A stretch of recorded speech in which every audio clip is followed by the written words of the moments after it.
பயத்திலிருந்து விடுதலை, இதுதான் எஸ்டிபி கட்சியினுடைய முழக்கம். இந்த கண்டன கூட்டத்தை இங்கு ஒருங்கிணைத்திருக்கக்கூடிய தொரப்பள்ளி கிளையினுடைய சகோதரர்களே, இந்த கண்டன கூட்டத்திற்கு வருகை தந்திருக்கக்கூடிய தொரப்பள்ளி பகுதியினுடைய பொதுமக்களே மற்றும் இன்னல்களுக்கு ஆளாகி இனியும் ஒரு உயிர் பிரிந்துவிடக் கூடாது என்பதற்காக எங்களுடைய குரலை கேட்டுக் கொண்டிருக்கக்கூடிய தோழர்களே, சகோதரர்களே, எத்தனையோ திட்டங்கள்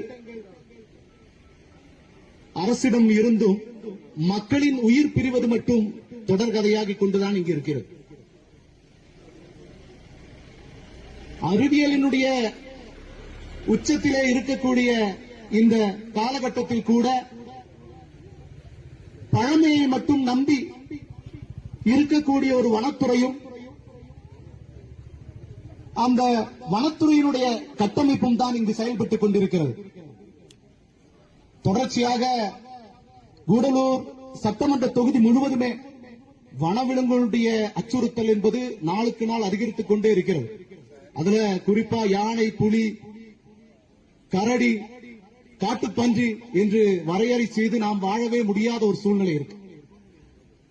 தொடர்ச்சியாக எஸ்டிபி கட்சியே வனத்துறையினுடைய கட்டுக்கடங்காத இந்த வனத்துறையின் அட்டூழியங்களும் இந்த வனவிலங்குகள் ஊருக்குள்ளே வரக்கூடிய நிலையும் கண்டித்து மிகப்பெரிய போராட்டங்களை எல்லாம் நடத்திவிட்டோம்.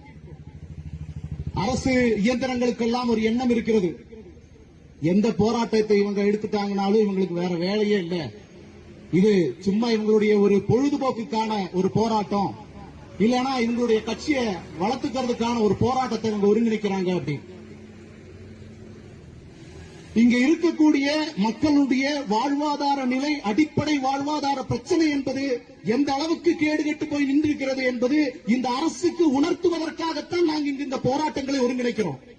ஆனா அந்த போராட்டங்களை ஒருங்கிணைத்து அதற்காக நாங்கள் ஒரு மனு வழங்குகின்ற பொழுது அந்த போராட்டங்கள் மறுக்கக்கூடிய நிலையில் தான் இந்த அரசு இருக்கு. இது ஏதோ எங்க வீட்டுக்கு புலி வந்துச்சு, எஸ்டிபி காரன் வீட்டுக்கு புலி வந்துச்சு அப்படின்னு சொல்லி நாங்க போராட்டத்து களத்துக்கு வரல. இங்க வரக்கூடியது மக்கள் வாழ்வதற்கு, நிம்மதியாக வாழ்வதற்கு இங்க வழியே இல்ல. இந்த ஒரு சூழ்நிலையில தான் நாங்க இந்த போராட்ட களத்திற்கு வரோம். அரசு திட்டமாக இதை உணர்ந்து கொள்ள வேண்டும்.